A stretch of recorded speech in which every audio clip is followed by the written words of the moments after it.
di lembah sungai nan indah. Assalamualaikum warahmatullahi wabarakatuh. Kembali lagi di channel Udan Wingit dengan saya Arga. Untuk cerita kali ini, aku akan melanjutkan cerita Desa Gondomayit part kedua. Langsung saja kita mulai ceritanya. Mode Wingit dimulai. Gembala meniup lagu, berteduh di rumput. Di tengah kebingungan, langkah kaki Simbah mengejutkan mereka. Wajahnya yang sempat mengeras ketika melihat Mas Damar kini sudah berubah seperti sedia kala. Seperti saat pertama kali mereka bertemu dengan Simbah. Le, kamare wis Simbah siap ke.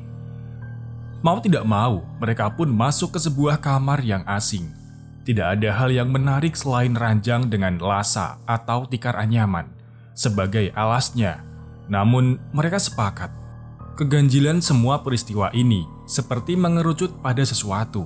Namun, belum ada yang berani menarik kesimpulan. Sampai di tengah keheningan ketika mereka sudah saling merebahkan tubuh untuk sekedar membuang lelah, terdengar suara yang tidak asing lagi di telinga mereka. Suaranya riuh namun sangat tipis, seperti dari tempat yang jauh. Itu adalah suara ayam yang pernah terdengar.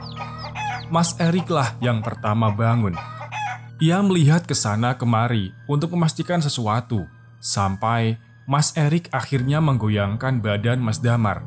Ia baru sadar, wajah Mas Damar terlihat pucat pasi, seperti menyembunyikan sesuatu. "Mar, dengar apa tidak?" Mas Damar masih diam, mencerna setiap kalimat Mas Erik. Sampai akhirnya ia mengatakan, "Rik, awakmu percaya pocong ora?" Kalimat itu mengingatkan Mas Erik dengan peristiwa yang baru saja ia alami. Matanya menatap tajam Mas Damar. Ia tidak tahu harus menceritakannya dari mana. "Aku pernah dengar, katanya, kalau dengar suara ayam, artinya ada pocong di dekat sini." Akhirnya Mas Erik menceritakan kejadian yang menimpanya. "Mar, desa iki gak beres. Ayo pergi saja. Tastismu sudah gak apa-apa kan?" Mendengar itu, Mas Damar kemudian juga mengatakannya. "Rik, sepertinya Simbah..."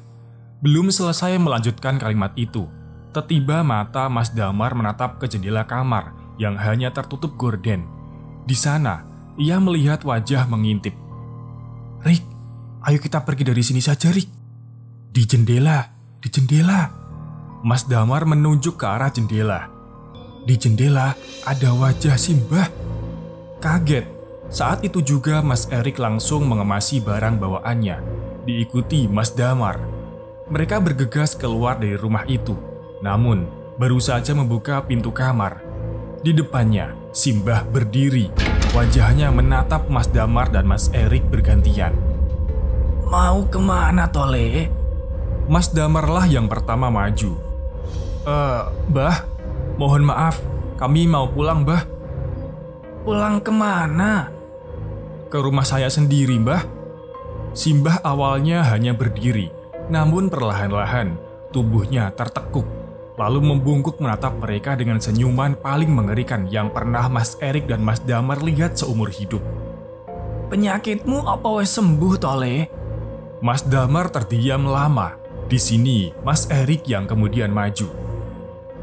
"Mbah, sebenarnya Anda itu siapa, Mbah?" Saat itulah senyuman buruk rupa itu menjelma menjadi suara tawa yang membuat Mas Erik dan Mas Damar menggigil karena ngeri.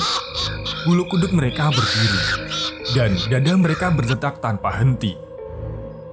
"Desa Gondomayit," kata Simbah dengan langkah tertatih mendekati Mas Erik dan Mas Damar yang beringsut mundur. "Siapa yang sudah masuk ke desa ini tidak akan bisa keluar, Le. Wis, nuruto omongane Simbah." Di tengah keheningan itu, suara ayam yang lirih itu terdengar semakin sering. "Kalian dengar suara iku, Le? Roh artine?" Mas Erik dan Mas Damar masih menjaga jarak dari langkah Simbah. Pocong. Setelah mengatakan itu, seolah ada sesuatu yang membuat perasaan Mas Erik dan Mas Damar tidak enak. Benar saja, tidak ada angin, tidak ada hujan. Tiba-tiba terdengar suara pintu dibanting dengan sangat keras. Masalahnya adalah setelah suara bantingan itu, gubuk yang terbuat dari bambu itu serempak terdengar suara gebrakan di semua sisi. Simbah tertawa semakin keras. Nyali Mas Erik dan Mas Damar benar-benar dipaksa sampai ke titik frustasi. Karena tidak ada yang bisa ia lakukan. Seolah-olah kejadian ini seperti mimpi belaka. Suara-suara itu mengisyaratkan satu hal. Di sekeliling rumah pasti ada sesuatu. Simbah yang awalnya membungkuk, kemudian mulai terjatuh, terjerembab di atas tanah, dengan mata mendelik, melotot ke arah Mas Erik dan Mas Damar. Simbah mulai merangkak. Kedua kaki Simbah seperti lumpuh. Ia merangkak hanya menggunakan tangannya. Dengan bibir yang komat kamit entah apa yang diucapkannya, Simbah terus mendekat. Mas Damar sudah mulai melantunkan doa, meminta agar sesiapapun bisa menolongnya. Mas Erik hanya terdiam sembari meracau. Jancuk, ih. Saat itulah tercium aroma familiar yang seolah menyadarkan Mas Erik dan Mas Damar. Aroma itu adalah aroma sembujo. Aroma itu semakin menyengat, semakin menyengat. Suara ramai yang sedari tadi menciutkan nyali Mas Erik dan Mas Damar perlahan sirna. Di belakang ada pintu, Rik, teriak Mas Damar. Mereka bergegas lari. Dan Simbah masih berusaha mengejar. Dilihatnya kotak yang Mas Damar lihat tadi. Namun segera ia tepis pikiran-pikiran yang masih menyimpan tanda tanya. Apa maksud dari kain kafan itu? Yang ia lihat pertama dari halaman belakang rumah adalah berpetak-petak tanaman singkong. Aroma sembujo masih tercium menyengat. Anehnya, hanya Mas Erik yang menciumnya. Ikut aku, Mar. Entah terjepit atau apa, Mas Erik merasa aroma ini seperti memberinya jalan. Benar saja, langkah mereka perlahan menuju ke tanah hutan.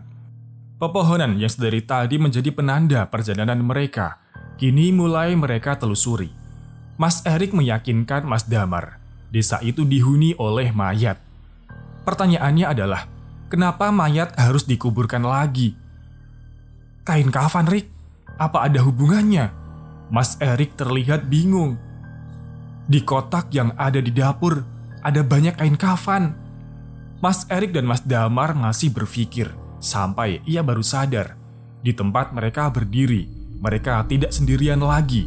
Dari balik pohon, banyak sepasang mata yang mengawasi. Dan setelah diperhatikan lagi, itu adalah sosok pocong.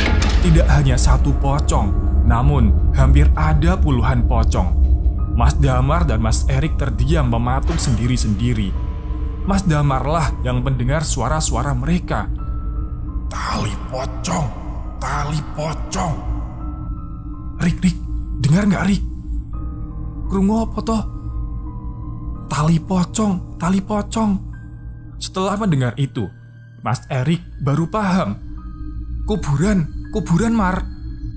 Mayite, tali poconge, belum ada yang dibuka, Mar. Mereka pun berlari, membiarkan pocong-pocong itu mengikuti. Yang mengerikan, pocong-pocong itu terbang di atas mereka. Kuburannya di mana? Nangkono. Di tengah gelapnya hutan, Mas Damar dan Mas Erik tidak berhenti berlari. Alasannya, manusia normal mana yang gak ketakutan diikuti hampir selusin atau lebih kain kafan terbang ke kiri dan ke kanan sembari mendengar mereka mengatakan tali pocong di sepanjang perjalanan. Setelah menembus rimbun semak belukar dan naik turun di tanah menanjak, Mas Erik menunjuk sebuah gubuk satu-satunya. Mas Erik tahu gubuk itu penanda kuburan kembar itu. Kenapa disebut kuburan kembar? Rupanya ada dua pemakaman yang sejajar dan hanya terpisah oleh pagar bambu. Pasak yang digunakan untuk setiap makam pun hanya menggunakan pasak kayu, yang kebanyakan sudah lapuk tanpa ada penanda sesiapa yang dimakamkan di sana. Di sini keanehan terjadi. Pocong yang sedari tadi terbang di atas mereka, tidak ada satupun yang terlihat lagi. Mereka lenyap. Meski begitu, suara ayam yang pernah mereka dengar dari jarak yang jauh kini terdengar sangat dekat. Dekat sekali. Sampai Mas Erik berasumsi suara ayam itu kemungkinan berasal dari pemakaman ini. Masalahnya, di mana ayam itu berada? Lain hal Mas Damar, kini ia bisa menciumnya. Aroma sembujo yang hanya tercium di hidung Mas Erik kini tercium juga di hidung Mas Damar. Wangi, kata Mas Damar sembari melihat ke sana kemari, hingga Mas Erik menunjuk sesuatu. Gundukan tanah, tempat pemakaman yang pernah Mas Erik lihat. Gok kono, mayat yang dikubur mau. Semakin dekat, suara ayam terdengar semakin jelas. Dan benar saja, dari jauh terlihat seseorang sedang menggaruk-garuk tanah. Di sekitarnya banyak dikelilingi ayam berwarna hitam legam. Ayam cemani ku, kata Mas Erik. Mereka melihat dari jauh apa yang siluet asing itu lakukan. Oh jancuk ih, teriak Mas Erik saat siluet itu melihatnya. Lah ikulah Simbah toh, katanya. Bukan takut lagi, tapi Mas Erik langsung lari, meninggalkan Mas Damar yang baru sadar yang dikatakan Mas Erik benar sekali. Simbah yang sedari tadi tersaruk-saruk mengejar mereka. Di tengah kepanikan itulah aroma sembujo yang misterius itu tercium lagi. Lebih kuat dan mereka berdua bisa menciumnya. Sangat jelas. Ada apa sih dengan hutan ini? Disitulah, entah karena kepepet atau apa, mereka malah mendekat ke sumber aroma sembujo itu, yang padahal mereka berdua tahu bahwa itu adalah aroma dari Wanggul. Namun, setidaknya aroma itu benar-benar membawa mereka ke jalanan yang tidak asing lagi. Mas Damar yang mengikuti Mas Erik dari belakang hanya mendengar sekelibat suara. Suara meraung, keras sekali seperti suara macan. Tanpa memperdulikan apapun dan bagaimanapun, tiba-tiba mereka sudah sampai di tempat yang mereka cari selama ini. Pos kedua. Di sana mereka bisa melihat pagar besi, tempat di mana cagar satwa beroperasi. Dengan keringat dingin, mereka mendekat. Ada sumber cahaya di dalam. Digedorlah pintu dan keluar pemuda setengah baya, memandang mereka dengan tatapan curiga. Kalian yang ninggalin KTP di pos 1 ya? Mereka pun mengangguk. Saat itu juga, si petugas melapor. Tidak ada yang tahu satupun dari mereka, bila bukan karena si petugas yang mengatakan sudah 2 hari sejak pencarian mereka dimulai. Kowe iki goblok, kalau mau naik ke P, kenapa lewat sini? Kan bisa lewat M. Sudah 2 jam mereka diceramahi oleh pemuda paruh baya itu. Wajahnya tampak sangar, seperti sudah menahan luapan amarah. Mas Erik dan Mas Damar hanya diam mengangguk-ngangguk, pasrah, bingung, tidak tahu harus mengatakan apa. Setelah beberapa saat, barulah terdengar suara motor mendekat. Dan yang masuk kemudian adalah seorang pria yang mungkin 10 tahun lebih tua. Ia hanya mengenakan kaos kutang dengan sarung dililitkan di tubuhnya. Wajahnya tidak kalah sangar. Ia menatap Mas Erik dan Mas Damar. Kalimat pertama yang ia ucapkan bukan luapan amarah seperti penjaga di pos 2, tapi hanya pertanyaan yang membuat Mas Damar dan Mas Erik diam lama. Masih hidup ya kalian ini? Ia meneguk kopi di meja, kemudian duduk bersila di depan mereka. Wes, ceritakno kabeh. Kemana kalian selama 2 hari ini? Pak, kata Mas Damar. Ada desa ya Pak di sini. Terlihat 2 penjaga itu saling melihat satu sama lain. Ono, kata si bapak. Si bapak terdiam lama, sementara penjaga yang lebih muda tampak bingung. Sembari berbisik ia bertanya. Loh, nang di ono desa Pak? Nek villa akeh nang kene, kata si penjaga yang lebih muda. Sembari menghisap rokok, wajah si bapak tampak tegang. Apa bener? Kalian cuma berdua saja waktu mendaki di sini? Mas Erik dan Mas Damar mengangguk bersamaan. Syukurlah, kata si bapak. alas teiki pancen angker. Dulu sudah terkenal bahwa banyak yang pernah lihat kalau ada tempat yang namanya Petuk Sewu, pohon keramat, yang kabarnya bila dilihat ada desa di dalamnya. Desa iki jenenge Desa Gondomayit. Hembusan asap rokoknya membuat semua orang yang berada di ruangan terdiam mendengarkan. Wajah mereka semua tegang. Masalahnya, tidak ada yang tahu di mana keberadaan pohon ini. Untungnya, kalian tidak terjebak di desa ini dengan membawa jumlah orang ganjil. Kalau sampai itu terjadi, biasanya hanya satu yang tidak akan bisa pulang. Mas Erik dan Mas Damar saling memandang satu sama lain. Saiki aku takon, apa yang kalian rasakan sekarang? Di sini, Mas Damar awalnya bingung apakah ia harus bercerita soal kondisi tubuhnya. Dan akhirnya, dengan bantuan Mas Erik, Mas Damar menunjukkan area di mana ia mendapat musibah. Si bapak hanya diam, tampak tidak terkejut sama sekali, seperti pernah melihat ini sebelumnya. Si bapak menginstruksikan agar Mas Damar tidur telentang, sementara jari-jari kakinya ditarik satu persatu. Kurang lebih, hampir setengah jam si bapak memijit kaki Mas Damar. Ajaibnya, testisnya yang membesar perlahan kembali normal. Besok-besok, jangan kencing sembarangan lagi, Ole. Setelah percakapan itu, Mas Damar dan Mas Erik berpamitan pulang. Saat fajar mulai menyingsing, Mas Damar yang pertama pergi. Ketika Mas Erik akan beranjak, ia kembali menemui si bapak, bertanya dengan wajah penasaran. "Pak, saya mau tanya sekali lagi. Ada wanita tua yang sempat mengejar saya dan teman saya, Pak. Itu siapa ya?" Wajah si bapak tampak berpikir, kemudian berucap, Sarti. Sarti, kata Mas Erik mengulangi. Sampeyan tahu, kalau pocong itu sebenarnya bisa diikat sama ilmu hitam. Nah, Sarti itu hanya sebuah gelar. Pocong bisa dikirim untuk mencelakai siapapun. Bisa digunakan untuk mengganggu bisnis orang. Nah, desa iku dimiliki oleh Simbah ini.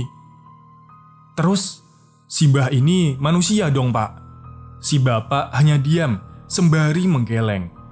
Ia tidak bisa melanjutkan ini lebih jauh. Sekarang, dari informasi ini, Mas Erik mengambil kesimpulan. Cara mengikat pocong berarti dengan memegang tali pocongnya. Sekarang, yang menjadi pertanyaan adalah, berapa banyak pocong yang sudah diikat? Dan kenapa eksistensi desa ini masih muncul? Sebenarnya, cerita tentang pesugihan pocong bukanlah hal yang baru. Banyak cerita tentang pesugihan pocong, mulai dari sebagai pelaris makanan, hingga pembawa balak atau sial bagi keluarga yang tidak disukai. Apapun itu, mungkin ujung dari cerita ini berhubungan satu sama lain dengan desa ini. Yang menjadi poin penting di sini adalah, jauh di luar akal sehat ini, memang hal-hal gaib kerap kali menyembunyikan misterinya sendiri. Terima kasih yang sudah menikmati cerita yang saya bawakan sampai akhir. Semoga cerita yang saya bawakan bisa diambil hikmahnya dengan bijak. Wassalamualaikum warahmatullahi wabarakatuh.